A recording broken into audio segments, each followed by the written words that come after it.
మహాకృపను బట్టి చక్కటి మాటలు ధ్యానించగలిగే భాగ్యాన్ని ఇచ్చిన దేవునికి క్రీస్తు పేర కృతజ్ఞతాస్తుతులు చెల్లిస్తున్నాను. వేదిక మీదున్న దైవజనులకు, మరి అనేక ప్రాంతాల నుంచి దేవుని మాటల కొరకు వ్యయ ప్రయాసాలు కూర్చి వచ్చిన మీ అందరికీ కూడా క్రీస్తు పేర శుభములు, వందనములు తెలుపుతూ, ఈ సబ్జెక్టు అయిపోతుంది అని ఒకవేళ అనుకుంటే అది పొరపాటు. ఈ 5 రోజుల్లో మనం నేర్చుకుంటున్నది ఏంటంటే, దేవుని గొప్పతనాన్ని గురించి ఆలోచించే విధానాన్ని మనం నేర్చుకున్నాం. ఒక చిన్న ఆలోచన విధానాన్ని మనం పెంపొందించుకున్నాం. మరి మొదటి పలుకులలో తమ్ముడు రాకేష్ మాట్లాడినట్టుగా ఏదో మనకు తెలిసిపోయింది అన్న ఆ ఆలోచన మన ఆత్మీయ జీవితానికి అంత మంచిది కాదు. ఎందుకంటే ఈ 5 రోజులు మాట్లాడుతున్న, ధ్యానిస్తున్న విషయాలు దేవుని గొప్పతనాన్ని గురించి ఒక చిన్న ఆలోచన మాత్రమే. అంటే ఆయన గొప్పతనం 66 పుస్తకాలలో ఇంకా చాలా మిగిలిపోయింది. ప్రతిరోజు మాట్లాడుతున్నప్పుడు, మొదటి ప్రసంగం చేసిన వారు కానివ్వండి, నేను కానీ మాట్లాడుకుంటున్నప్పుడు ఏమనుకుంటున్నామంటే, అయ్యో సరిగా చెప్పలేకపోయామే అన్న బాధ వెంటాడుతూనే ఉంది ప్రియమైన వారలారా. దానికి కారణం ఏంటంటే, ఇంకా ఉన్నది, ఇంకా ఉన్నది, ఇంకా ఉన్నది. దేవుని గొప్పతనం అనేది కేవలం 5 రోజులు మాట్లాడుకోగలిగినంత బైబిల్లో లేదు. మన జీవిత కాలము మాట్లాడుకునే అంతగా ఉంది. మన జీవితం సరిపోని గొప్పతనం దేవుని గురించి బైబిల్లో అలా మిగిలి ఉంది. ఈ 5 రోజులు ఒక దారిని చూపించే విధానం, ఈ 5 రోజులు ఒక ఆలోచన కలిగించే విధానం. అమ్మో దేవుడు గొప్పవాడు అని, ఇంకా ఆయన గొప్పతనాన్ని గురించి మిమ్మల్ని ఆలోచించమని ప్రోత్సహించడానికే తప్ప మేమేదో దేవుని గొప్పతనం ఉన్నదంతా చెప్పామన్న ఫీలింగ్ మాకు లేదు ప్రియమైన వాళ్ళ. తండ్రి, నీ గొప్పతనంలో మేము ఏమాత్రం చెప్పగలిగాము? చాలా చిన్నదే కదా. 5 రోజులు కదా, 5 కాదు కదా, 50 రోజులైనా ఇంకా ఎంతో ఉంది ప్రియమైన వాళ్ళ. మీ ప్రాంతాలకు వెళ్ళిన తర్వాత అదృశ్య దేవుని అసలు స్వరూపాన్ని ఈ 5 రోజులు మీరు ఏమి నేర్చుకున్నారు అంటే, ఈ 5 రోజులు ఎంతో గొప్పగా నేర్చుకున్నామన్న మాట కంటే ఈ 5 రోజులు ఒక మంచి ఆలోచన మాకు కలిగించారు. దేవుని గొప్పతనాన్ని ఆలోచించే విధానాన్ని మాకు నేర్పించారు. దేవుడు ఎంత గొప్పవాడో కొన్ని సంగతులు మాకు చెప్పారు. కొన్ని అంటే ఇంకా ఎన్నో మేము ఆలోచించాలి. ఇంకా దేవుని గురించి గొప్పగా చెప్పే ఆ విధానంలోనికి మేము వెళ్ళగలగాలని మమ్మల్ని ప్రోత్సహించారు అన్న మాట సమంజసం అవుతుంది ప్రియమైన వారలారా. ఎందుకంటే ప్రారంభం నుంచి మనం ఆలోచిస్తున్న ప్రతి చిన్న విషయం కూడా ఎంతో ఉన్నతమైన ఉద్దేశాలతో కూడిన విషయాలు బైబిల్ గ్రంథంలో మనకు కనపడుతుంటాయి. కాబట్టి ఈ 5 రోజులు మాట్లాడుకున్నది దేవుని అదృశ్య అసలు స్వరూపాన్ని గురించి. ఏదో కొన్ని సంగతులు మనం మాట్లాడుకున్నామే కానీ ఏదో 5 రోజుల్లో బయట పెట్టేశాం, ఈ 5 రోజుల్లో అయిపోయింది, ఇంతకంటే ఎవరు చెప్పగలరు, ఇంతకంటే ఇంకేముంది? ఏమండి, ఆ పదాలు దయచేసి రానివ్వకండి ప్రియమైన దేవుని పిల్లలారా. ఈ 4 రోజులు ఒక ఆలోచన కలిగించాం. ఈ ఆలోచన ద్వారా మీరు కూడా మీ మెదడుకు పదును పెట్టి బైబిల్ గ్రంథంలోనికి వెళుతున్నప్పుడు దేవుని గొప్పతనం అనేది ఇంకా మీకు అర్థం అవ్వవలసింది ఎంతో ఉంది, మాకు అర్థం అవ్వవలసింది ఇంకా ఎంతో ఉంది ప్రియమైన వారలారా. ఇది స్వచ్ఛమైన మనసుతో చెబుతున్న మాట ప్రియమైన వారలారా.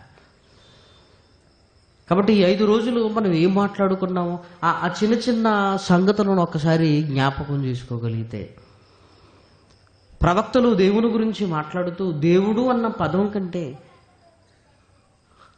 ఆయన స్థితిగతులను గురించి మాట్లాడుతూ ఆకాశమునకు భూమినికి సర్వోన్నతుడగు దేవుడా అంటున్నారంటే దేవుడి గురించి ఏదో గొప్ప భావన వారిలో ఉందని, ఒక అబ్రహాము గారి మాటను, దావీదు గారి మాటలను, ఇశ్రాయేలీల అద్భుతాలను చూసి ఆశ్చర్యపోయిన ఐగుప్తీయులను మనం చూసినప్పుడు, ఇశ్రాయేలీలు కూడా ఆశ్చర్యపోతున్నప్పుడు మోషే గారికి ఆశ్చర్యం నుంచి ఏం కలుగుతుందంటే, ఆ అదృశ్య దేవుని అసలు స్వరూపాన్ని చూడాలని ఆయన ఎలా అడిగాడు. అడిగినప్పుడు మోషే, నా స్వరూపం అంటే ఏమనుకుంటున్నావు?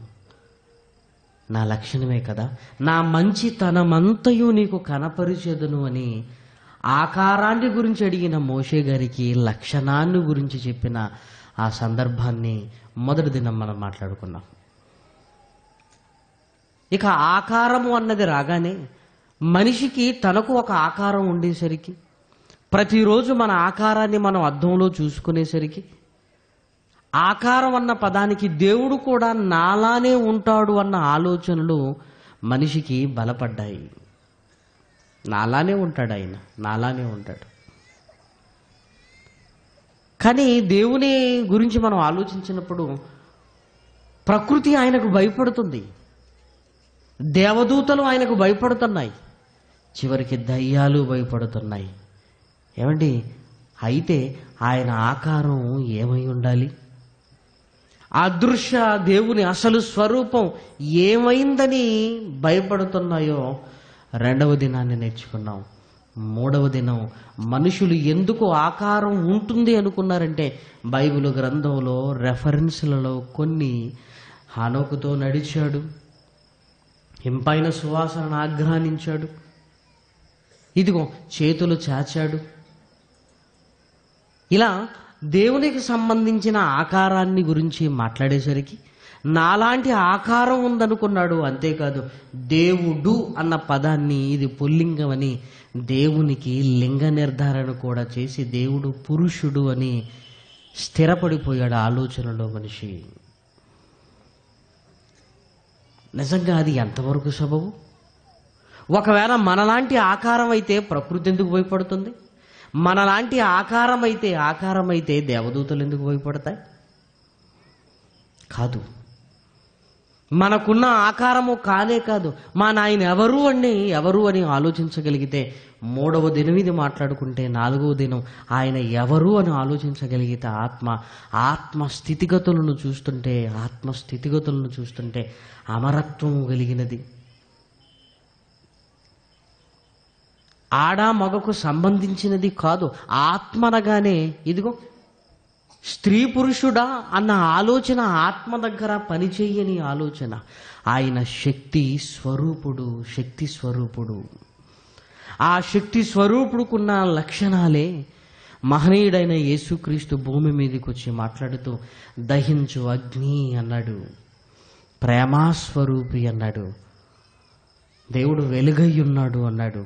ఇవన్నీ లక్షణాలైతే, ఈ లక్షణాలన్నీ మనసులో ఉండేటివని మనకు అర్థమైతే, దేవునికి ఆకారము లేదు కానీ మనస్సు ఉంది. ప్రియమైన వారలారా, మనస్సుంది. ఒకవేళ ఆకారమే అనుకుంటే ఆయన చెయ్యేంటో, ఆయన కాలేంటో మనం ఆలోచించాం నిన్నటి వరకు. ఏమంటే మొదటి దినము నుంచి నిన్నటి వరకు విన్న వర్తమానాలు ఇవి. ప్రియమైన వారలారా, యేసుక్రీస్తు వచ్చిన తర్వాత ఆయన లక్షణాలను బయటపెడుతూ ఆయనకున్న మంచి లక్షణాలను చూపిస్తూ అదృశ్యంగా ఉంటున్న ఆయన స్వరూపం అనగానే మనిషికి తెలియని ఉన్నతమైన లక్షణాలను మన కళ్ళ ముందు కనపరచడానికి ప్రయత్నం చేశాడు. కేవలం చెప్పాడా? కేవలం చెప్పడానికే పరిమితమయ్యాడా? కాదనే చెప్పాలి. ఎందుకంటే యేసుక్రీస్తు తన శరీరాన్నే వేదికగా మలిచి అదృశ్యంగా ఉంటున్న ఆయన లక్షణాలు ఇదిగో తనలో ప్రదర్శించడానికి, అదృశ్య అసలు స్వరూపాన్ని తన ద్వారా చూపించడానికి ప్రయత్నం చేశాడు. అదే ఈరోజు మనం మాట్లాడుకోబోతున్న ముఖ్యమైన భాగం, ముగింపు భాగం. అంటే అదృశ్య దేవుని అసలు స్వరూపం యేసుక్రీస్తా? అవును ప్రియమైన దేవుని పిల్లలారా. కొలస్సీలకు రాసిన పత్రిక మొదటి అధ్యాయము, కొలస్సీలకు రాసిన పత్రిక మొదటి అధ్యాయము 14-15 వచనాలను దయచేసి చూడండి. ఆ కుమారుని యందు 14-15 వచనాలు కొలస్సీలకు రాసిన మొదటి అధ్యాయం. ఆ కుమారుని యందు మనకు విమోచనము అనగా పాప క్షమాపణ కలుగుచున్నది.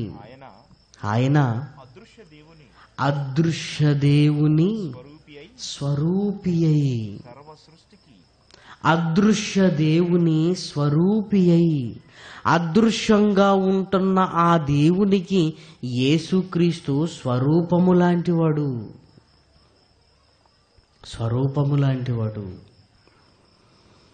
అంటే యేసుక్రీస్తును చూస్తున్నప్పుడు అదృశ్యుడైన దేవుని అసలు స్వరూపం మనకు అర్థమైపోతుంది అని కనబడుతుంది, అర్థమైపోతుంది. ఏమంటే అద్దంలో మనం చూసుకున్నప్పుడు మనం ఎలా ఉన్నామో మనకు అర్థమవుతుంది కదా. అలాగే తండ్రి ఎలా ఉంటాడు అన్న ఆలోచన కలిగినప్పుడు యేసుక్రీస్తును చూడాలి. ఎందుకంటే తండ్రికి ప్రతిబింబము లాంటి వాడు. తండ్రి లక్షణాలను తనలో ప్రదర్శిస్తున్నాడు. ప్రియమైన వారలారా, చెప్పటమే కాదు, ఆ లక్షణాలు పునికి పుచ్చుకున్నాడు. ఒక మనిషిగా పుట్టి మానవత్వంతో దైవత్వాన్ని అందుకొని అదృశ్య దేవుని అసలు స్వరూపాన్ని తన ద్వారా బయట పెడుతున్నాడు యేసుక్రీస్తు. అదృశ్య దేవుని అసలు స్వరూపమైన యేసుక్రీస్తును గురించి మనం ఆలోచించగలిగితే యేసుక్రీస్తును గురించిన ప్రతి ఆలోచన మనల్ని తండ్రి దగ్గరికి నడిపిస్తుంది. యేసుక్రీస్తులో ఉంటున్న ప్రతి లక్షణము తండ్రి లక్షణము కనపడుతుంది. యేసుక్రీస్తును చూస్తున్నప్పుడు యేసుక్రీస్తు ప్రతి మాట ఇదిగో తండ్రి దగ్గరికి మనల్ని తీసుకుని వెళ్ళగలిగే మాట. ప్రియమైన దేవుని పిల్లలారా, అందుకే ఒక్కసారి యేసుక్రీస్తును మనం బాగా ఆలోచించగలిగితే యోహాను గారు రాసిన సువార్త 14వ అధ్యాయం, యోహాను గారు రాసిన సువార్త 14వ అధ్యాయం, యోహాను గారు రాసిన సువార్త 14వ అధ్యాయము 7, 8, 9 వచనాలు. మీరు నన్ను ఎరిగి ఉంటే నా తండ్రిని ఎరిగి ఉందురు. మీరు నన్ను ఎరిగి ఉంటే నా తండ్రిని ఎరిగి ఉందును. ఎందుకంటే ఆ తండ్రికి అదృశ్య అసలు స్వరూపాన్ని నేనే. నన్ను ఎరిగి ఉంటే మీరు తండ్రిని ఎరిగి ఉందురు. ఇంకా చూడండి, ఇప్పటి నుండి మీరు ఆయనను ఎరుగుదురు, మీరు ఆయనను చూచి ఉన్నారని చెప్పెను. చూచి ఉన్నారు. అప్పుడు ఫిలిప్పు, ప్రభువా నీవేమో చూచి ఉన్నావు అంటున్నావు, మేమేమో చూడలేదు అని ఫిలిప్పు ఇదిగో ఆకారాన్ని గురించి మాట్లాడుతున్నారు. ఇదిగో మీరు చూస్తున్నారు అన్నాడంటే నా లక్షణాలను మీరు గమనిస్తున్నారు కదా, చూస్తున్నారు కదా, నేనే అదృశ్య దేవుని అసలు స్వరూపాన్ని అని యేసుక్రీస్తు చెప్తున్నాడు. ప్రభువా తండ్రిని కనపరుచుము, మాకంతే చాలు అని చెప్పగా యేసు ఫిలిప్పు, నేనింత కాలము నీ యొద్ద ఉండినను నీవు నన్ను ఎరుగవా? నన్ను చూచినవాడు ఇప్పటి వరకు తండ్రిని మీరు చూడలేదు అంటే అర్థం ఏంటో తెలుసా? ఆయన లక్షణాలు మీకు అర్థం కాలేదు. ఆయన లక్షణాలు మీకు అర్థమై ఉంటే మీరు తండ్రిని చూచినట్టే. అప్పుడు నన్ను చూడవలసిన అవసరం లేదు. అందుకే బైబిల్ గ్రంథంలో మీరు ఏ కాలమందు తండ్రిని చూడలేదు అన్న మాటలు కనపడుతుంటాయి. అంటే ఆయన లక్షణాలను బట్టి మీరు ఆయనను అర్థం చేసుకోలేకపోయారు. ఇదిగో ఆ లక్షణాలు నాలో ఉన్నవి, నాలో ఉన్నవైనా నా లక్షణాలను మీరు చూసి అర్థం చేసుకోగలిగితే తండ్రిని మీరు చూసినట్టే కదా,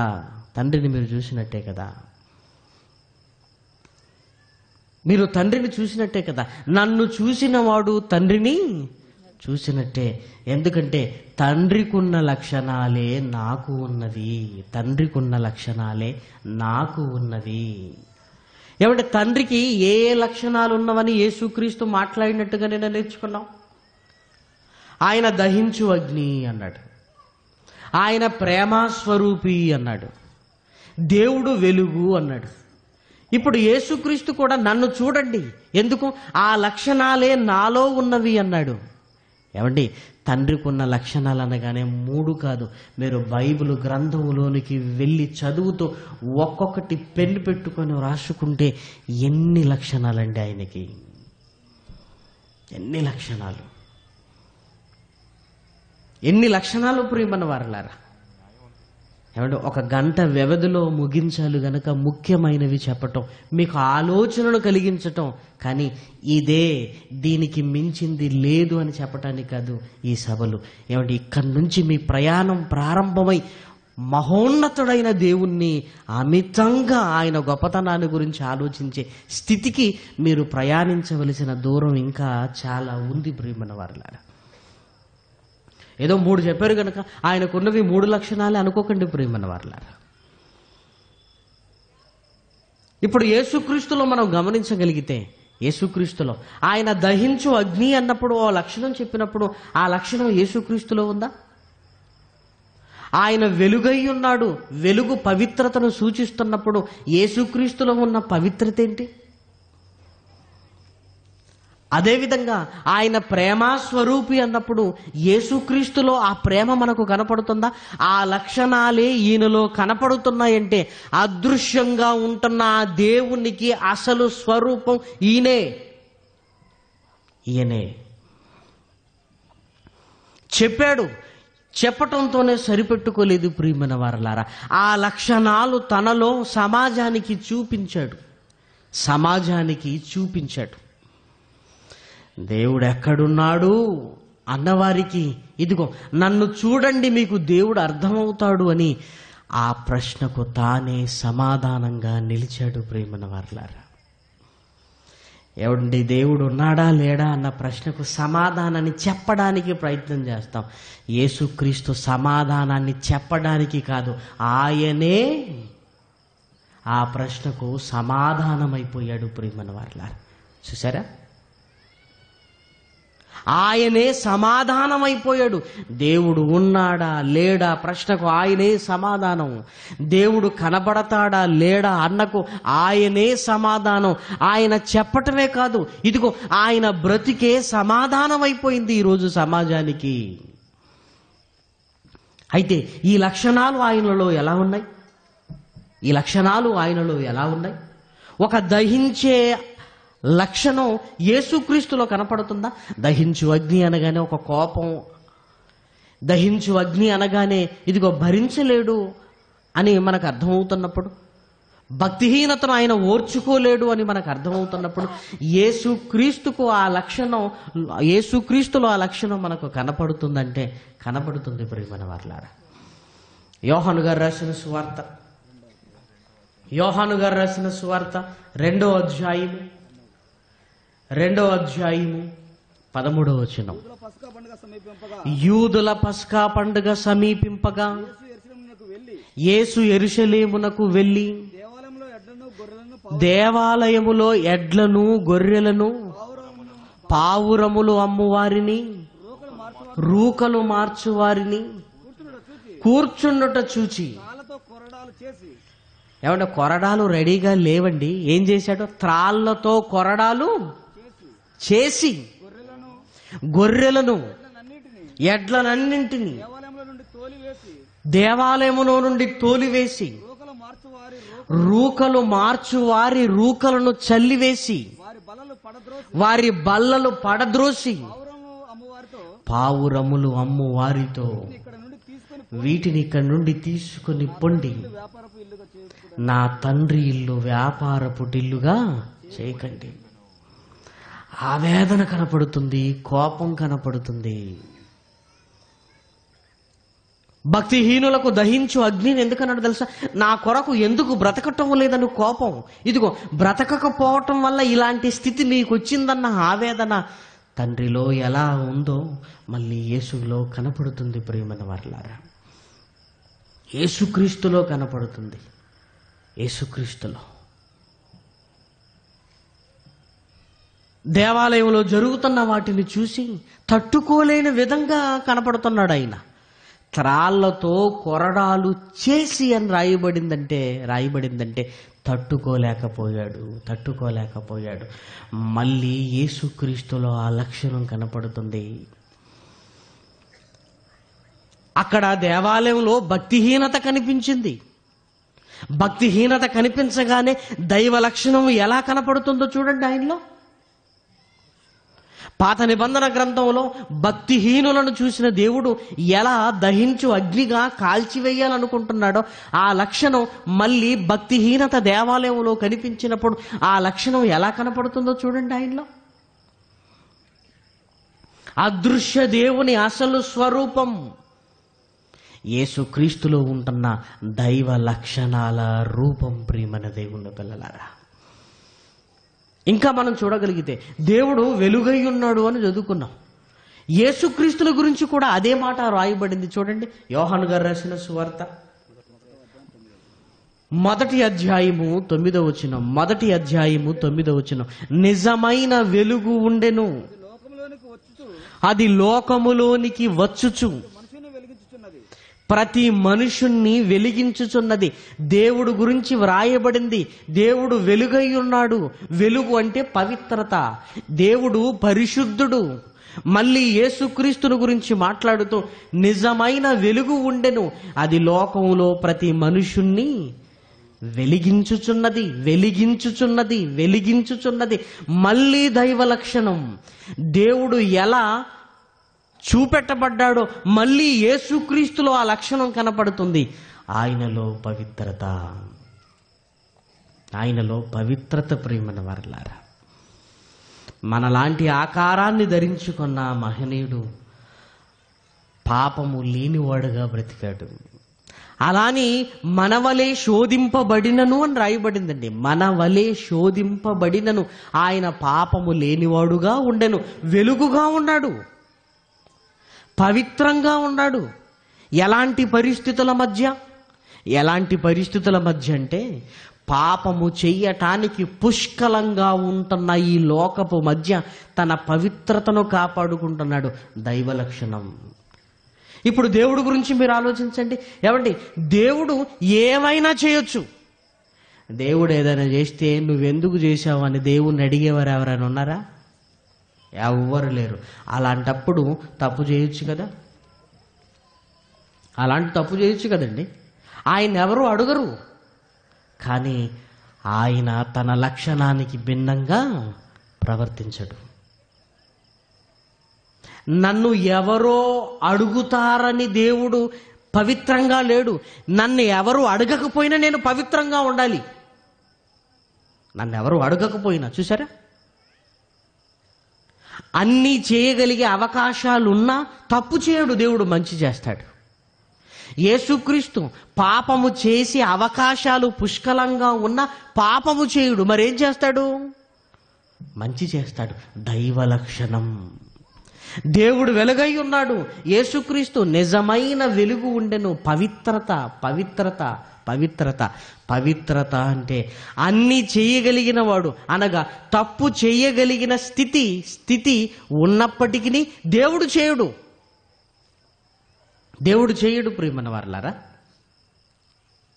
యేసుక్రీస్తు తప్పు చేసే అవకాశాలు ఉన్నప్పటికీ చేయడు. అది దైవ లక్షణం. చూసారా, తండ్రిలో ఉంటున్న లక్షణాలన్నీ యేసుక్రీస్తులోనికి వచ్చాయి. మానవ ఆకారంలో ఉన్న యేసుక్రీస్తులో దైవత్వం కనపడుతుంది. హెబ్రీయులకు రాసిన పత్రిక 4వ అధ్యాయము. 15వ వచనం. హెబ్రీయులకు రాసిన పత్రిక 4వ అధ్యాయము 15వ వచనం. మన ప్రధాన యాజకుడు మన బలహీనతల యందు మనతో కూడా సహానుభవము లేనివాడు కాడు గాని సమస్త విషయములలోను మన వలనే శోధింపబడినను ఆయన పాపము లేనివాడుగా ఉండెను. మనవలే మనకు వచ్చిన శోధనలన్నీ యేసుక్రీస్తుకు వచ్చాయి. ఇంకా మీరు నమ్మగలిగితే మనకు రాని శోధనలు కూడా ఆయనకు వచ్చాయి. రాని శోధనలు కూడా. పోనీ మనకొచ్చే శోధనలు ఎలా ఉంటాయి చూద్దాం. మనకొచ్చేటివి ఎలా ఉంటాయి? మనకొచ్చే శోధనలు ఎలా ఉంటాయి? రోజువారీగా ఈ క్రైస్తవ జీవితంలో మనకొచ్చే శోధనలు ఒక్కొక్కటి మనం ఆలోచించుకుంటున్నప్పుడు ఏంటి బ్రతుకు, ఏమీ లేదు, ఇంకా స్థిరపడలేదు, ఎలాగైనా ఏదో చేద్దాం అని తప్పుడు వ్యాపారాల వైపుకు ఎలా వెళ్ళటానికి మనిషి ఆలోచనలు వస్తాయో? యేసుక్రీస్తు కూడా వచ్చింది. మహాజ్ఞానం చెప్తున్నాను కానీ నువ్వు ఎక్కడుంటున్నావని అడుగుతుంటే అడ్రస్ చెప్పుకోలేకపోతున్నాను, చాలా ఇబ్బందిగా ఉంటుంది. మరి ఏదైనా మంచి అడ్రస్ నాకు ఏదైనా ఉంటే బాగుండను ఆలోచించాలి కదా. వెంటనే వాక్యముతో అయినా 33.5 సంవత్సరాలు ఉండే నాకు ఇక్కడ ఏం కావాలి? వాక్యము ఆ శోధనను అధిగమిస్తుంది ప్రియమైన వారలారా. ఆయనకు సంపాదించుకోవాలన్న శోధన రాలేదనుకుంటున్నారా? వచ్చింది. కానీ ఏం ఆలోచించుకున్నాడు? వెళ్ళిపోయేటప్పుడు అన్నీ వదిలి వెళ్ళాలి కదా. పరలోకంలో నాకున్న మహిమ కంటే ఏది గొప్పదేమి కాదు. ఎందుకు? వాక్యముతో అణుచుకున్నాడు. మరి వాక్యాలన్నీ మనకు తెలుసు కదా, ఎందుకు అనుకోలేకపోతున్నామంటే మన దగ్గర జరిగేది ఏంటో తెలుసమంటారా? మన దగ్గర జరిగేది ఏంటో తెలుసా? మనం ఎందుకు శోధనలో పడిపోతున్నామంటే సరి అయిన రెఫరెన్స్ మనకు రాదు. రెండో రెఫరెన్స్ వస్తుంది మనకి. ఆ రెండో రెఫరెన్స్ ఏంటి? దేవుని పని చేయాలంటే డబ్బు కావాలా వద్దా? కావాలొద్దంటే ఏమంటాం మనం? కావాలి. సరే, ఈ దేవుని పనికి ధనం అవసరము అనే రెఫరెన్స్ ఒకటి ఉంటుంది బైబిల్లో. ఆ సందర్భం వేరు, నీ సందర్భం వేరు. స్థిరాస్తులు అమ్ముకున్నారు వాళ్ళు. ఆ సందర్భం ఏంటి? ఆ సందర్భం ఏంటి? ఒకవేళ ఆ సందర్భంని మనం ఆలోచించకుండా మాట్లాడుతున్నాం అనుకోండి, ఇక్కడ సన్నివేశం ఒకటి, ఇంకొక సందర్భం రెఫరెన్స్ జోడించినప్పుడు అవసరమైన మాట కంటే మనల్ని ప్రోత్సహించే మాటలు మనకు జ్ఞాపకం వస్తూ ఉంటాయి. అందుకే మనం ఏమనుకుంటుంటాం? గెలుస్తున్నాం అనుకుంటుంటాం కానీ ఓడిపోతుంటాం. గెలిచేసాం అనుకుంటాం కానీ ఓడిపోతుంటాం. ఎందుకంటే బైబిల్లో ఆ సందర్భానికి తగిన రెఫరెన్స్ ఇదిగో. నీ గుండెను తాకగలిగితే దేని మీద నీకు ఇంట్రెస్ట్ ఉండదు, ప్రియమైన వారలారా. ఆ రెఫరెన్స్ కాకుండా ఇంకో మళ్ళీ ఇది బైబిలే కదా. ఆ సందర్భం ఏంటి? నా సందర్భం ఏంటి? రోడ్డు మీద పర్సు పోగొట్టుకున్నవాడు వాడు బాధపడుతుంటే దొరికి, దేవా నువ్వు ఇచ్చావు నాయన అనుకుంటే ఏం బాగుంటుంది? దానికి రెఫరెన్స్ తీసి వెతకుడి మీకు దొరుకును అని రోడ్డు అంతా వెతుకుతూ ఏం దొరికినా దేవుడు ఇచ్చాడు అనుకుంటే ఎలా ఉంటుంది? నేనేం దొంగతనం చేశానా? వెదకుడి మీకు దొరికింది. రెఫరెన్స్ చూసారు ఎంత బాగుందో? ఏమండి, ఇలా దొరికిన దానికి ఆ రెఫరెన్స్కి ఏమైనా సంబంధం ఉందా? అప్పుడు ఏ రెఫరెన్స్ గుర్తు రావాలి? నీ పొరుగు వానిది ఏది అప్పుడు నీ దగ్గర ఉంచుకో. దేనిని ఆశింపకూడదన్నాడు. అసలు ఈ పర్స్ ఎవరిదో కనుక్కోవటం పెద్ద కష్టమా? ఓపెన్ చేయగానే ఫోటో ఉంటుంది, అడ్రస్ ఉంటుంది, విజిటింగ్ కార్డు ఉంటుంది. ఏమంటే మీరు పర్సు పోగొట్టుకున్నారు రండి అంటే నేను రాను పో, నాకు ఇవ్వడానికి నువ్వెవరని ఎవరు అనరు. క్షణాల్లో వాలిపోరు. ఇప్పుడు ఆ సందర్భంలో మనకు గుర్తు రావలసిన రెఫరెన్స్ ఏంటి? నీ పొరుగు వానిది ఏది ఆశింపకూడదు. అప్పుడు దయ్యంగాడు మనకు చెప్పే రెఫరెన్స్ ఏంటి? వెదుకుడి దొరుకును. చూసావా, దేవుడు నీ మొర విన్నాడు. మొర వింటే ఇలా ఉంటుందా? చూసారా, అలా ప్రార్థన చేసుకుని రోడ్డు మీదకి రాగానే ఎంత చక్కగా దేవుడు నీ కష్టాలను తీర్చాడో చూసావా. ఏమంటే ఏది దేవుని వల్ల కలిగిందో ఏది ఆ క్లారిటీ ఈరోజు మన మనిషికి లేకపోవటం వల్ల శోధన కాలంలో ఏ రెఫరెన్స్ను అప్లై చేసుకోవాలో ఏ రెఫరెన్స్ను అప్లై చేసుకోకూడదో తెలియకపోవటం వల్ల ప్రతిదీ నేను రైటే అనుకుంటాడు. ప్రేమను వర్లారా, నేను రైట్లోనే ఉన్నాను. యేసుక్రీస్తుకు తెలుసు, యేసుక్రీస్తుకు తెలుసు. ఈ రాళ్లను రొట్టెలుగా చేసుకో అంటే చేసుకోలేదు ఆయన. మనుషుడు రొట్టె వలన మాత్రము కాదు గాని దేవుని నోట నుండి వచ్చు ప్రతి మాట వలన. Correct reference. మాట వల్లే జీవించే నాకు ఆఫ్టర్ ఆల్ ఈ రొట్టెందుకు? అది పోనీ అక్కడే మనం ఉన్నాం అనుకోండి, రాళ్ళను రొట్టెలుగా చేసుకున్నప్పుడు మనకేం రెఫరెన్స్ గుర్తొస్తుంది? అపోస్తల కార్యం 27:34, ఇదిగో కొంచెం ఆహారం పుచ్చుకోండి, మీ ప్రాణ రక్షణకి ఇది చాలా రెఫరెన్స్ ఉంది కదా. మనం బ్రతకాలంటే తిండి కావాలా వద్దా? యేసుక్రీస్తు అంతటోడే వీళ్ళు నీరసించిపోతున్నారు, బయటికి వెళ్తున్నారు, రొట్టెలు పెట్టు అన్నాడు ఆయనే. చూసారా, ఆకలి గురించి ఆకలితో పంపొద్దు అన్నాడు, రొట్టెలు పెట్టమన్నాడు. మనకు వచ్చే రెఫరెన్స్లు అలాంటివండి. అప్పుడు చిన్న పిల్లవాడు తీసుకొచ్చాడు రొట్టె చేపలు, యేసుక్రీస్తే అందరికీ పెట్టాడు. మనం తినకపోతే ఎలా? ఇది బైబిల్ ప్రకారమే అని ఏమంటాం తెలుసా? పరిశుద్ధాత్మ సహాయం ఎలా ఉంది దేవా నాయన, రాళ్ళను రొట్టెలుగా చేసుకోవాలి. ఇప్పటివరకు నాకు ఆలోచనే ఇది. ఎవరు? పరిశుద్ధాత్మ ప్రేరేపణ అంటాం. గుర్తించండి ప్రేమన వారలారా, గుర్తించండి. ఏమండి, ఒక క్లారిటీ మాకు చెప్పండి, ఎలా గుర్తించాలి అంటే, మీకు నష్టం కలిగేది, మీకు నష్టం కలుగుతున్నట్లుగా మీకు అనిపించేదే పరిశుద్ధాత్మ ప్రేరణ. మనకు లాభం కలుగుతున్నట్లుగా అనిపించేది ఉంది చూసారా, అది దుష్టుడి ప్రేరేపణ. అది దుష్టుడి ప్రేరేపణ. మనకు నష్టం కలుగుతుంది, ఏంటిది? అదేనండి, అదే అందులోనే ఉంది. కానీ మనం ఎప్పుడూ కూడా లాభ నష్టాలలో లాభం వైపు మొగ్గు చూపుతామని తెలుసు దుష్టుడికి. ఆ లాభం దేవుని వల్ల కలిగింది అనుకుంటూ పొరపాటు చేస్తుంటాం. యేసుక్రీస్తుకు క్లారిటీ ఉంది, క్లారిటీ. ఇదిగో మనుషుడు రొట్టె వలన మాత్రము కాదు కానీ దేవుని నోట నుండి వచ్చు ప్రతి మాట వలన జీవించును. మోషే, వచ్చావా నాయన? ఎంతకాలమైంది, 40 years అయిపోయింది. ఏంటి పెళ్లి చేసుకున్నవాట, అక్కడికి వెళ్ళి పిల్లలు ఉన్నారట. ఏరి నా మనవళ్ళు? పెంచిన తల్లి ఐగుప్తుకు వచ్చినప్పుడు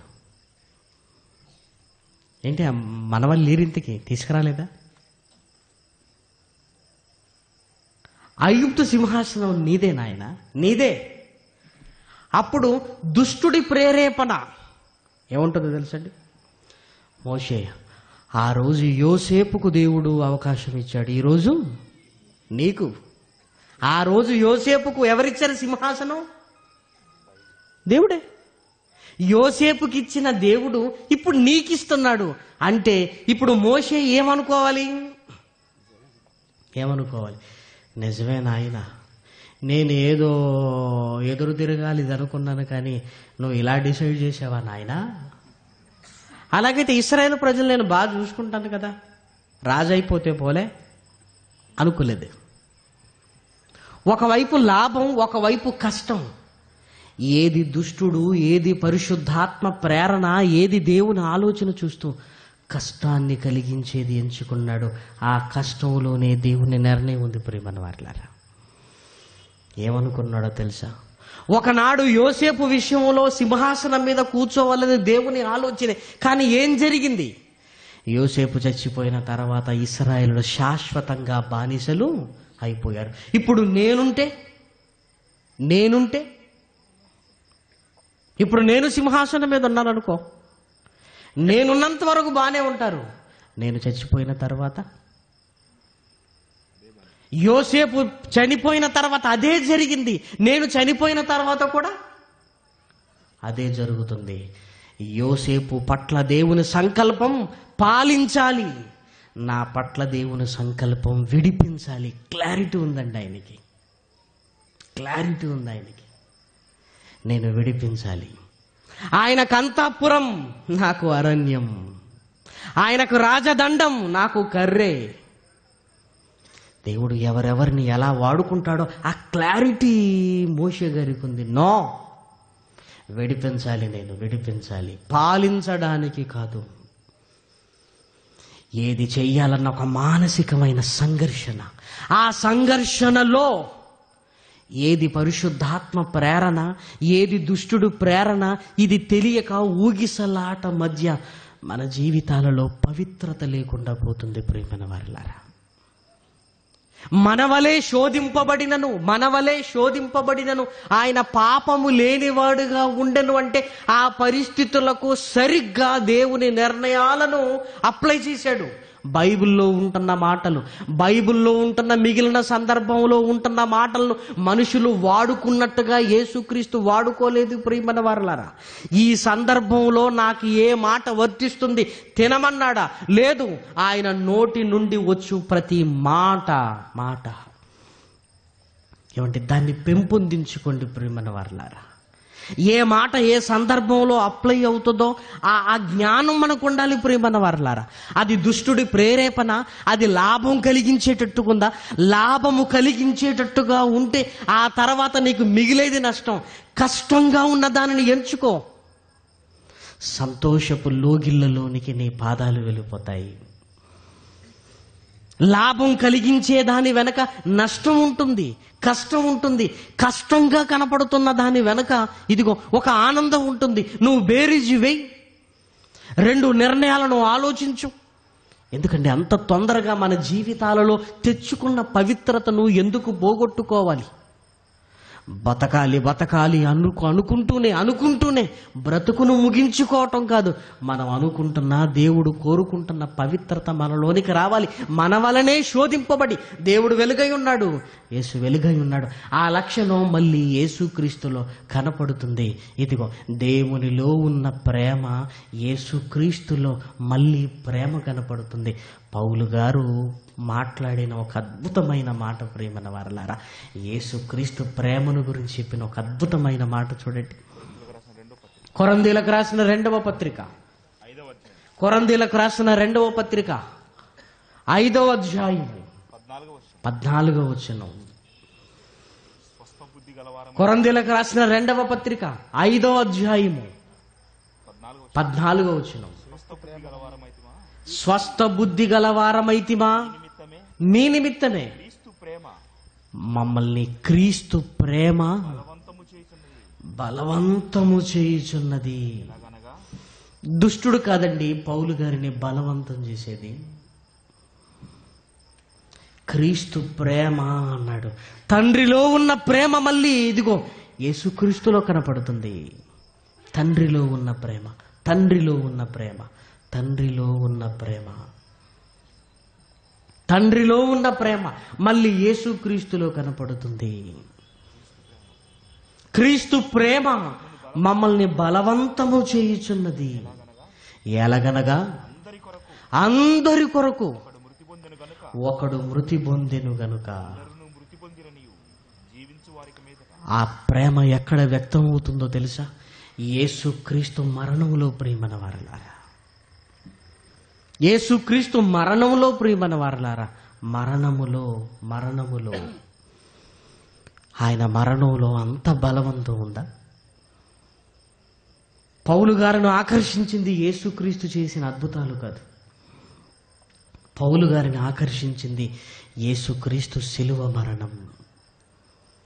ఒక తండ్రి కొరకు ఒక కుమారుడు ఎలా బ్రతకాలో యేసుక్రీస్తును చూస్తున్నప్పుడు దేవత్వంతో నిండుకున్న ఆయన బ్రతుకును చూస్తూ శిలువ మీద వేలాడిన ఆయన మరణాన్ని జ్ఞాపకం చేసుకుంటూ నిజంగా పౌలు గారు ఏంటి ప్రేమ? ఏంటి ప్రేమ? దేవుడు ప్రేమాస్వరూపు అయితే ప్రేమకు రూపం యేసుక్రీస్తు. ప్రేమకు రూపం, అదృశ్య దేవుని అసలు స్వరూపం, ప్రేమకు ప్రతిరూపం యేసుక్రీస్తు. యేసుక్రీస్తు ఆయనను అవమానించడానికి సిద్ధపడుతున్నప్పుడు మాట్లాడకుండా భరించింది ప్రేమ. ఆయనకు ముళ్ళ కిరీటము తొడిగి రక్తధారలు కారుతున్నప్పుడు భరించిన లక్షణం ప్రేమ. ఉమ్మి వేసినప్పుడు భరించింది సమాజం మీద ఉన్న ప్రేమ. ప్రేమ. ఆయన ప్రేమ ఎప్పుడు వ్యక్తం అవుతుందో చూసారా ప్రేమన వారలారా? ఎప్పుడు వ్యక్తం అవుతుందో చూసారా? కొరడాలతో వీపు చీరుతున్నప్పుడు భరించింది ప్రేమ. నడి వీధుల్లో కల్వరి కొండకు తీసుకుని వెళ్ళిపోతున్నప్పుడు భరించింది ప్రేమ. క్రీస్తు ప్రేమ మమ్మల్ని బలవంతము చేయుచున్నది.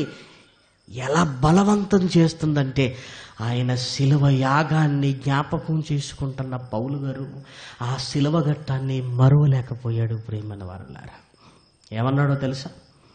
శిలువను గురించిన వార్త నశించుచున్న వారికి, కానీ నాకెలా ఉందో తెలుసా? దేవుని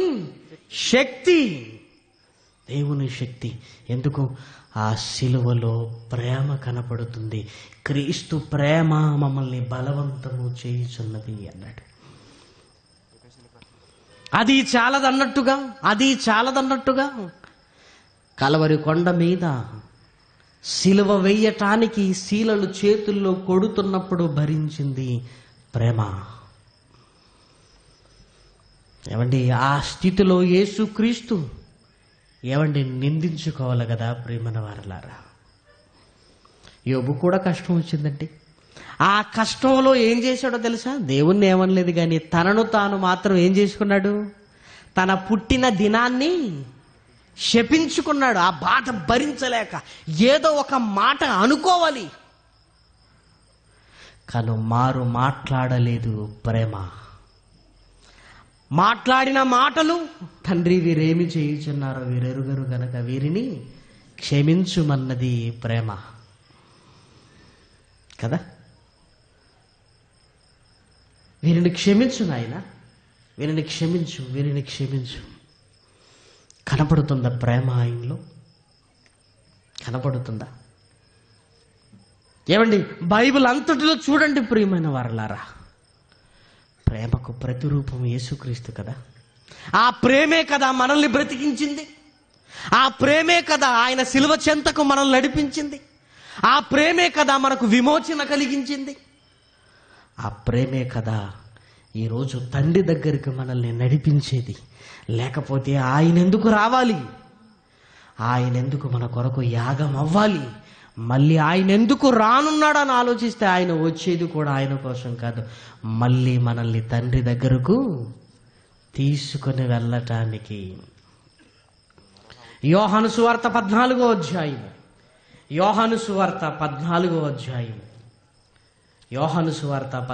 అధ్యాయంలో వ్రాయబడిన మంచి మాట చూడండి ప్రేమన వారలా. 2వ వచనం, నా తండ్రి ఇంట అనేక నివాసములు కలవు, లేని ఎడల మీతో చెప్పుదును, మీకు స్థలము సిద్ధపరుచుటకు నేను వెళుతున్నాను. నేను వెళ్ళి మీకు స్థలము సిద్ధపరిచిన ఎడల నేనుండు స్థలములో మీరును ఉండలాగన మరలా వచ్చి నా యొద్ద ఉండుటకు మిమ్మల్ని తీసుకొని పోదును. 6, యేసు నేనే మార్గమును సత్యమును జీవమును, నా ద్వారా తప్ప ఎవడును తండ్రి యొద్దకు రాలేడు. ఇదిగో తండ్రిని ఇప్పుడు చూడాలి అనుకుంటే ఇదిగో నాలో చూడండి, లేదు తండ్రిని తండ్రిగానే చూడాలంటే నాతో రండి చూపిస్తాను అంటున్నాడు. నాతో రండి, నేను తండ్రి యొద్దకు మిమ్మల్ని తీసుకొని వెళతాను. ఇక్కడ ఉన్నప్పుడే చూడాలా? అయితే నాలో చూడండి. ఇక్కడ ఉన్నప్పుడే చూడాలా? నాలో చూడండి. లేదు నాలో చూసిన తండ్రిని తండ్రిగా చూడాలనుకున్నాడా? అయితే నాతో రండి. ఎందుకు? తండ్రి యొద్దకు మిమ్మల్ని తీసుకుని వెళతాను. తండ్రి యొద్దకు మిమ్మల్ని తీసుకుని వెళతాను. ఏమండి, అదృశ్య దేవుని అసలు స్వరూపము.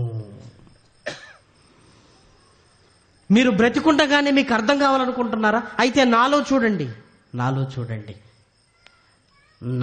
చూసిన మీకు ఆయనను ఆయనగా చూడాలనిపిస్తుందా? అయితే నాతో రండి. ఎక్కడికి?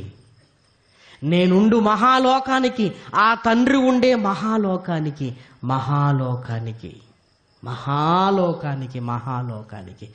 రండి, నాతో రండి అంటున్నాడు. మనకు తండ్రికి మధ్యవర్తిగా ఉంటూ ఇదిగో తనలో తండ్రిని చూపిస్తూ ఆ తర్వాత తండ్రి దగ్గరికి మనల్ని తీసుకుని వెళుతున్నాడు. ఎందుకు? అదృశ్య దేవుని అసలు స్వరూపాన్ని ఇదిగో నీ కల్లారా నువ్వు చూడాలి అనుకుంటున్నావు కదా. అలాగైతే ఇప్పుడు యేసుక్రీస్తులో ఉంటున్న అదృశ్య రూపం నీకు అర్థమవుతుందా? ఆయనలో ఉంటున్న ప్రేమ నిన్ను బలవంత పెడుతుందా? ఆయన నా కొరకు మరణించాడు, నేను ఆయన కొరకు బ్రతకాలి, నా తండ్రిని నేను చూడాలంటే ఇదిగో నేను యేసుక్రీస్తు కొరకు, యేసుక్రీస్తులా నేను బ్రతకాలి అని. ఇంకా బాగా ఆలోచిస్తే ప్రియమైన వారలారా, యేసుక్రీస్తు ఎలా కుమారుడో మనం కూడా కుమారులమే కదా. ఒక కుమారుడుగా తండ్రి లక్షణాలను సమాజానికి కనపరుస్తుంటే దాని అర్థం ఏంటో తెలుసా? పిల్లలుగా అదృశ్య దేవుని అసలు స్వరూపాలకు నిలయాలుగా ఇదిగో మనమే సమాజానికి కనపరచవలసిన బాధ్యత మన మీద కూడా ఉంది.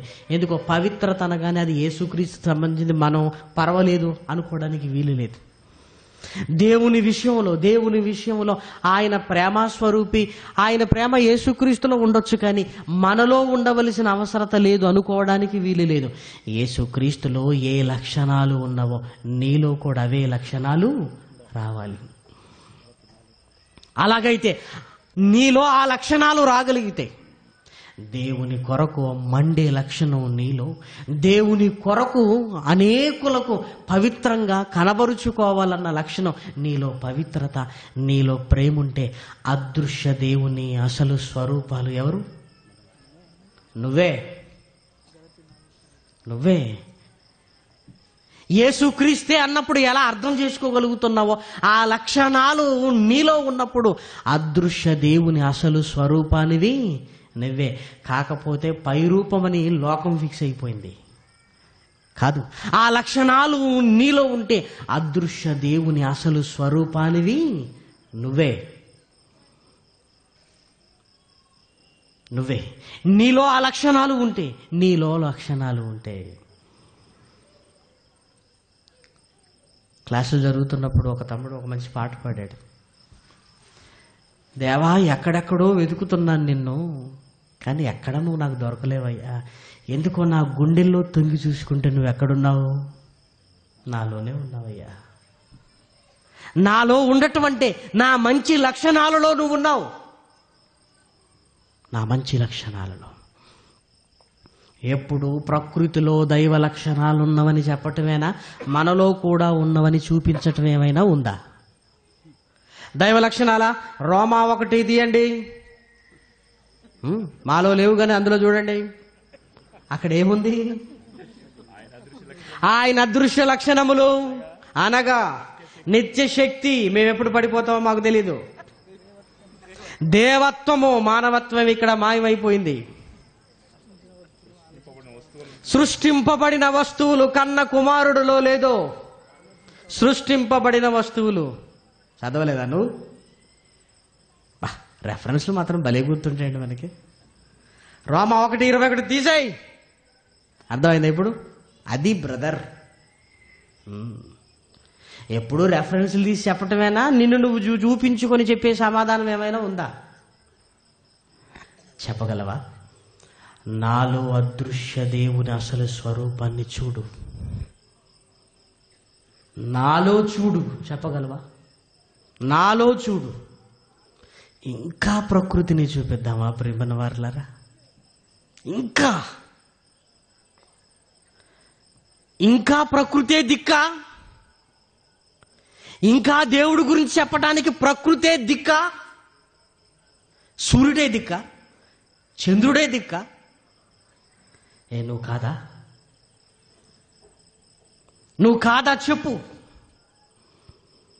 అదృశ్య దేవుని అసలు స్వరూపి యేసుక్రీస్తు 33.5 సంవత్సరాలు ఎలా బ్రతికి తండ్రిని కనపరిచాడో, ఆయన వెళ్ళిన తర్వాత ఆ ప్రేమను కనపరచవలసింది నువ్వు. ఇదిగో ఆ పవిత్రతను కనపరచవలసింది నువ్వు. నీలో దేవుడున్నారా అని అనగలుగుతుందా ఈరోజు సమాజం? నీ మంచిని చూసి ఎప్పుడైనా ఆశ్చర్యపోయారా ప్రియమైన వారలారా? మోషేతో చెప్తున్నాడు, నా మంచితనం అంతా కనపరుస్తాను మీకు. ఆ మంచి యేసుక్రీస్తు. ఆ మంచితనం నీలో ఏమైనా కనపడుతుందా? ఆ మంచితనం నీలో ఏమైనా కనపడుతుందా? దేవుడి కొరకు పోగొట్టుకోవడం నేర్చుకున్నావా? ఏమంటే ఇన్ని జరుగుతున్నా ఒక మాట లేదండి అని నీలో ఆ లక్షణాలను ఏమైనా చూడగలుగుతున్నారా? లేదంటే ఎప్పుడు ఎవడో ఏదో అన్నాడని బాధపడటం, కూర్చోవటమేనా, ఏడవటమేనా? బతుకు మారదా? ధైర్యంగా అన్నాడా బ్రదర్? నిజంగా అన్నాడు, దేవునికి స్తోత్రము కలుగునుగా కానండి. అది నీలో చూడవలసింది. తెలీదా? నిందలు గొప్ప భాగ్యమని ఎంచుకొని మోషే ఎంచుకున్నాడని నువ్వు ఎప్పుడు చెప్పలేదా? మోషే ఎంచుకున్నాడని చెప్పాం కానీ మనం ఎంచుకున్నామని చెప్పలే కదా. అదేనా? ఇంకా ప్రకృతిలో నుంచి ఆయన లక్షణాలు మనలోనికి రాలేదా? ఆయన ప్రేమ నీలోనికి రాలేదా? ఇంకా పగ ప్రతీకారాలతో రగిలిపోతుందా గుండె? మండవలసింది అది కాదు ప్రియమైన వారలారా. దేవుని గురించిన ఆవేదన నీలో ఉండాలి. నీలో ప్రేమ ఉండాలి. నీలో పవిత్రత ఉండాలి. ఆ దైవ లక్షణాలకు ఎవరైనా అదృశ్య దేవుని అసలు స్వరూపం ఏంటి అనగానే ఇదిగో మనలో ఉంటున్న మంచి లక్షణాలే ఆయన అదృశ్య స్వరూపం అని నిన్ను నువ్వు చూపెట్టుకోగలిగిన స్థితిలోనికి నువ్వు రావాలని కోరుకుంటున్నాడు. అందుకే మనల్ని ఎవరిని ధరించుకోమన్నాడు? క్రీస్తును ధరించుకోండి. ఆయన లక్షణాలు మళ్ళీ మనలో కనిపించాలి. ఆయన లక్షణాలు. అందుకే పౌలు గారు గలతీలకు రాసిన పత్రికలో రాయబడిన ఒక మంచి మాట చూడండి ప్రియమైన వారలారా. గలతీలకు రాసిన పత్రిక 5వ అధ్యాయం 4వ అధ్యాయం 19వ వచనం. నా పిల్లలారా, క్రీస్తు స్వరూపము అది దేవుని స్వరూపము, అది మీ యందు ఏర్పడు వరకు మీ విషయమై మరలా నాకు ప్రసవ వేదన కలుగుచున్నది. దేవుని స్వరూపము క్రీస్తులో ఉన్నది. ఆ క్రీస్తు స్వరూపము మీలో ఏర్పడాలి. పుట్టి అమ్మ స్వరూపాన్నో నాన్న స్వరూపమో తెచ్చుకున్నాం, అందరికీ కనబడుతున్నాం. చూడగానే అబ్బా నీ కొడుకు నీలానే ఉన్నాడమ్మా, వచ్చేసింది స్వరూపం వచ్చేసిందండి. పోలికలు. నీ కూతురు నీలానే ఉందయ్యా, నీ స్వరూపం వచ్చేసింది. మీ ఇద్దరి రూపాలే కాదు, అసలు స్వరూపం ఒకటి రావాలి వాడికి. అదేంటి? క్రీస్తు స్వరూపం. క్రీస్తు స్వరూపం ఏంటి? అదృశ్య దేవుని అసలు స్వరూపం. మరొకసారి ప్రసవ వేదన పడు తల్లి, మరొకసారి పడు. ఎందుకంటే వాడికి క్రీస్తు రూపం రావాలి.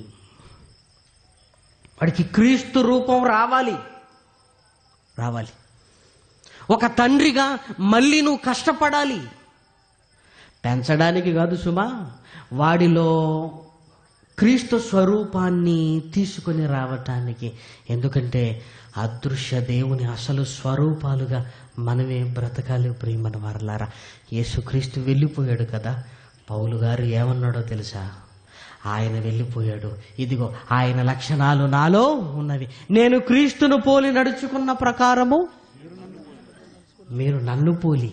నేను క్రీస్తుని ఏం పోలేనో తెలుసా? ఆయన లక్షణాలు నా లక్షణాలు, ఆయన శ్రమ నా శ్రమ. ఇదిగో మళ్ళీ పౌలు గారు కనపడుతున్నాడు, అదృశ్య దేవుని అసలు స్వరూపం. అపోస్తులు కనపడుతున్నారు, అదృశ్య దేవుని లక్షణాలు.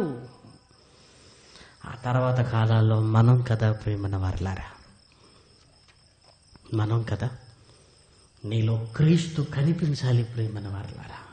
నీలో క్రీస్తు కనపడుతున్నాడు అంటే ఆ అదృశ్య దేవుని అసలు స్వరూపానివి నువ్వే.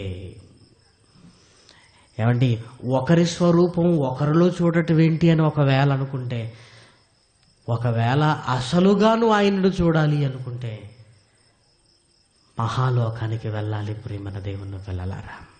మహాలోకానికి వెళ్ళాలి, పరలోకానికి వెళ్ళాలి.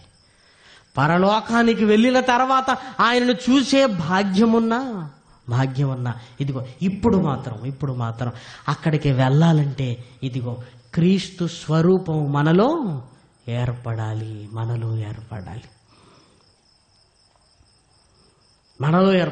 అందుకే మంచితనం ఎలా ఉంటుందంటే యేసుక్రీస్తులా ఉంటుందని చెప్తాం. ప్రేమ ఎలా ఉంటుందంటే యేసుక్రీస్తులా ఉంటుందని చెప్తాం. దేవుని పట్ల ఆయన పడిన ఆవేదన ఎలా ఉంటుందంటే యేసులా ఉంటుందని చెప్తాం. నిజాయితీ ఎలా ఉందంటే యేసులా ఉంటుంది. చూసారా, కనబడని వాటికి ఒక రూపమైపోయాడు ఆయన. కనబడని వాటికి, అదృశ్యమైన వాటికి ఒక రూపమై నిలిచింది. 2000 సంవత్సరాల క్రితం ఒక ఆకారంలో ఉన్న లక్షణాలు ప్రియమైన దేవుని పిల్లలారా. అదే మనకు రావాలి. ఆ ప్రేమ మళ్ళీ నీలో చిగురించాలి. ఆ ప్రేమ మళ్ళీ నీలో మొదలవ్వాలి. ఇదిగో దేవుని చూశానన్న భావన సమాజానికి నీ లక్షణాలు చూసినప్పుడు కలగాలి ప్రియమైన దేవుని పిల్లలారా, కలగాలి ప్రియమైన వారలారా. ఎంత బాధ్యత ఉందో అర్థమవుతుందా? మన పట్ల ఎంత బాధ్యత ఉందో. ఏదో బ్రతుకుతున్నాం అనుకుంటున్నాం, కానీ ఇది కాదు ప్రియమైన వారలారా, ఇది కాదు. ఇంకేదో ఉంది. మనం చేయవలసిందేదో ఉంది, మనం బ్రతకవలసిందేదో ఉంది. ఇంకేదో గొప్ప లక్షణాలను సంతరించుకునే ఒక ఉన్నతమైన స్థితి మనకుంది. డాగులేని జీవితాలను, ప్రేమామయమైన జీవితాలను, ఆ ప్రేమను నీ గుండెల్లో నింపుకో. ప్రేమను పగ, ప్రతీకారాలు, కుళ్ళు, కుతంత్రాలు ఏం సాధించగలవు చెప్పండి? ఏం సాధించగలం మనం? ఆ ప్రేమతో ఆకట్టుకో సమాజాన్ని క్రీస్తు దగ్గరికి నిలబెట్టడానికి, రాబట్టడానికి. ఏమంటే మీలో ఏంటండి ఎంత ప్రేమ? ఇది నా ప్రేమ కాదండి, నాలో ఉన్న యేసుక్రీస్తు ప్రేమ. నాలో ఉన్న యేసుక్రీస్తు ప్రేమ. అలా యేసుక్రీస్తు స్వరూపాన్ని, అనగా అదృశ్య దేవుని అసలు స్వరూపాన్ని ఇదిగో నువ్వు ప్రతిరూపంగా నిలవగలవా? నువ్వు నిలవగలవా? ఎందుకు ఈ టైటిల్ పెట్టారనుకుంటున్నారు? పరలోకమందున్న తండ్రి ఎందుకు ఈ టైటిల్ పెట్టించాడు అనుకుంటున్నారు? ఆలోచించండి ప్రియమైన వారలారా. మనలో ఆయన కనబడాలనుకుంటున్నాడు. ఎక్కడెక్కడో ప్రకృతిలో చూపిస్తున్నాం కదా, మరి మిమ్మల్ని ఎప్పుడు చూపించుకుంటారని అడగటానికి పెట్టాడు ప్రియమైన వారలారా ఈ టైటిల్ దేవుడు. ఊరికే కాదు ప్రియమైన వారలారా. ఈ 5 రోజులు ఆనందంతో పాటు ఎన్ని ఆలోచనలు. ఈ రాత్రి కూడా ఒక గొప్ప ఆలోచనతో వెళ్ళు. దేవుడి అదృశ్య అసలు స్వరూపపు ఆ లక్షణాలను సంతరించుకొని నేను బ్రతకాలని నీ గ్రామానికి వెళ్ళు, నీ పట్టణానికి వెళ్ళు. ముందు నీ ఇంట్లో కనబడు, నీ కుటుంబంలో కనబడు. సెమినార్కు వెళ్ళొచ్చిన తర్వాత మా ఆయనలో చాలా మార్పు వచ్చిందని నీ భార్య ముందు నిన్ను గుర్తించాలి. సెమినార్కి వెళ్ళొచ్చిన తర్వాత మా ఆవిడలో ఏంటోనండి ఆ మార్పు, ఎంత సహనం, మంచి అని. ఇదిగో ముందు అదృశ్య స్వరూపం నీ భార్యలో నీకు కనిపించాలి, నీ భర్తలో నీకు కనిపించాలి. మార్పు అక్కడి నుంచి ప్రారంభించుకుందాం ప్రియమైన వారలారా. అక్కడి నుంచి ఏంటి, మా నాన్న సెమినార్కి వెళ్ళి వచ్చిన తర్వాత ఏదో చిన్న మార్పు కనపడుతుంది, అదృశ్యమైన అసలు స్వరూపం మంచి కనపడుతుంది. ఏంటి, నా పిల్లల్లో మార్పు వచ్చింది. ఏమండి, మీ ఇంట్లో మార్పు వచ్చిందని మీరు అనుకుంటే ఈ సెమినార్ సక్సెస్ ప్రియమైన వారలారా. ఈ సెమినార్కి వచ్చి నీలో ఏ మార్పు రాలేదంటే ఏమండి ఈ సెమినార్ విజయవంతం కాలేదు ప్రియమైన వారలారా. ఏదో సంఖ్యను చూసి సంతోషపడే స్థితి లేదు ప్రియమైన వారలారా. ఒక్క కుటుంబమైనా కట్టబడాలి, ఒక్కరైనా నిలబడాలి, ఒక్కరైనా నిలబడాలి, ఒక్కరైనా నిలబడాలి. ఏమంటే మా ఆయనలో మంచితనాన్ని చూడగలుగుతున్నానని నీ భార్య చెప్పాలి, మా ఆవిడలో ప్రేమను చూడగలుగుతున్నానని నీ భర్త చెప్పాలి, నీ భర్త చెప్పాలి, నీ భర్త చెప్పాలి. నీలో లక్షణాలు కనబడుతుండాలి. నీ భార్యకు కనబడుతుందంటే సమాజానికి కనబడుతుంది ప్రియమైన వారలారా. నీ భర్తకు కనబడుతున్నాయంటే సమాజాన్ని కూడా నువ్వు అందించగలవు. అలా నిన్ను నువ్వు సిద్ధం చేసుకోగలవా? అదృశ్య దేవుని అసలు స్వరూపంగా నువ్వే నిలబడవగా ఈ సమాజానికి? నువ్వే మనమే ప్రియమైన దేవుని పిల్లలారా, మనమే.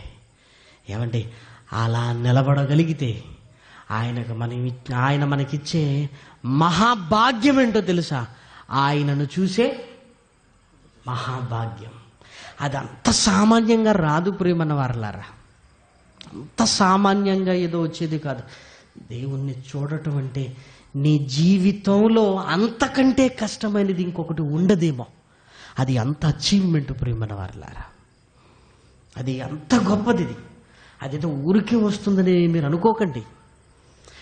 నీలో అదృశ్య స్వరూపపు ఆయన లక్షణాలు కనబడుతున్నప్పుడు అప్పుడు నన్ను చూసే మహాభాగ్యం మీకుందని మహాలోకంలో ఆయనను చూసి తరించిపోతావు. అప్పటి వరకు నువ్వే ఆయనకు ప్రతిబింబముగా ఉండు. ఒకరోజు ఆయన కనుల ముందు నిలుచుని ఇదిగో ఆయనను చూడగలిగే మహాభాగ్యాన్ని నువ్వు పొందుకుంటావు. ఎందుకంటే యేసుక్రీస్తు వచ్చి మనలో అదృశ్య స్వరూపాన్ని చూడాలనుకున్నాడు, ఆయన చూపించాడు. మరలా మన కొరకు రానయ్యున్నాడు. ఎందుకు? వచ్చేది కూడా ఆయన కోసం కాదు, మళ్ళీ మనల్ని తండ్రి యొద్దకు తీసుకుని వెళ్ళడానికి. ఎంత సంతోషకరమైన స్థితి అండి తండ్రి యొద్దకు వెళ్ళిపోయే ఆ మధుర ఘట్టం. కొంచెం కష్టంగానే ఉండొచ్చు, కొంచెం ఇబ్బందిగా ఉండొచ్చు, అయినా పర్వాలేదు ప్రియమైన వారలారా. ఓపిక పడదాం, సహనంతో ఉందాం, భరిద్దాం, సహిద్దాం, వదులుకుందాం, పోగొట్టుకుందాం. దేవుడి కొరకు పోగొట్టుకుందాం, కానీ భక్తిని పోగొట్టుకోవద్దు. నీ ఇంట్లో ఉన్న అన్నిటికంటే విలువైనది నీవులో ఉన్న విశ్వాసం, అమూల్యమైనది అన్నాడు. నీ విశ్వాసం, దాన్ని పోగొట్టుకోకు. నీ అమూల్యమైన విశ్వాసాన్ని పోగొట్టుకోకు.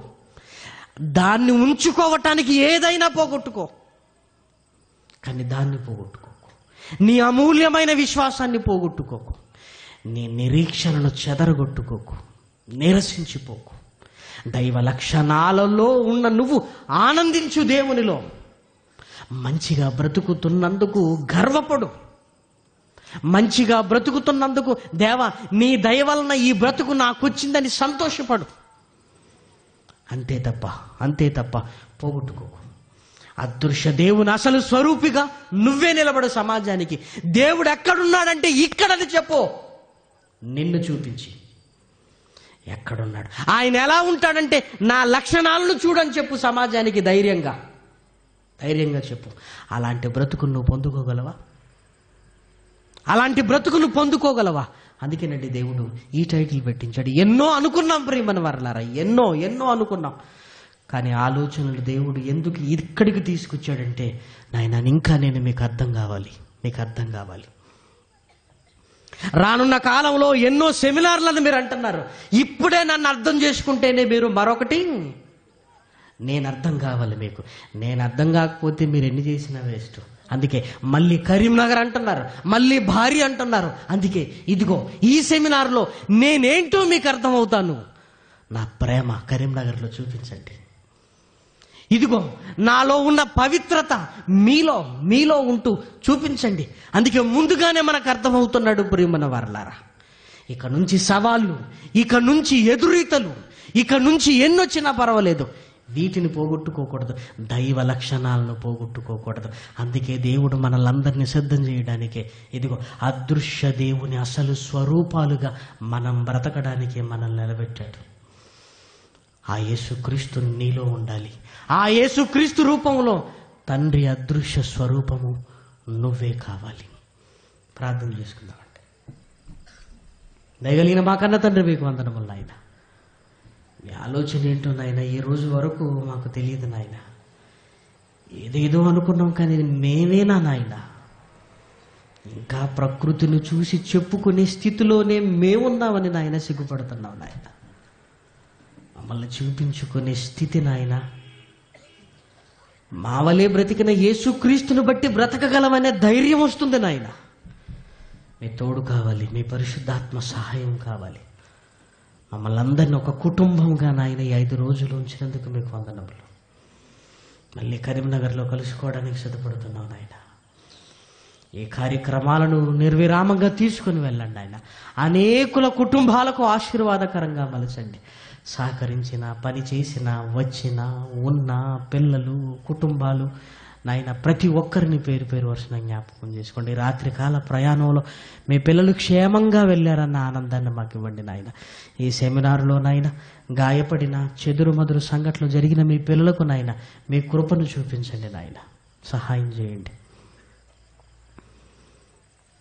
మీ పిల్లలందరినీ నాయన మీ కృపావాక్యానికి అప్పగిస్తున్నాయన. ఉన్నతమైన ఉద్దేశాలతో ఇక్కడి నుంచి తీసుకుని వెళ్ళమని కోరుతూ ప్రతిదీ నాయన మీ ఉన్నతమైన కృపాని నాయన మీ పాద పద్మములకు మొక్కుతూ మేము వట్టివారమని నాయన మీ సన్నిధిలో ఒప్పుకుంటూ ఘనత, మహిమ, ప్రభావములు మీకే చెల్లించు క్రీస్తు నామమున ప్రార్థన అడుగుతున్నాము తండ్రి. ఆమేన్. మన తండ్రి అయిన దేవుని ప్రేమ, కుమారుడైన యేసుక్రీస్తు కృప, పరిశుద్ధాత్మని అన్యోన్యమైన సహవాసం ఇప్పుడును ఎల్లప్పుడూ సదాకాలం కూడి వచ్చిన మనందరికీ తోడై ఉండును గాక. ఆమేన్.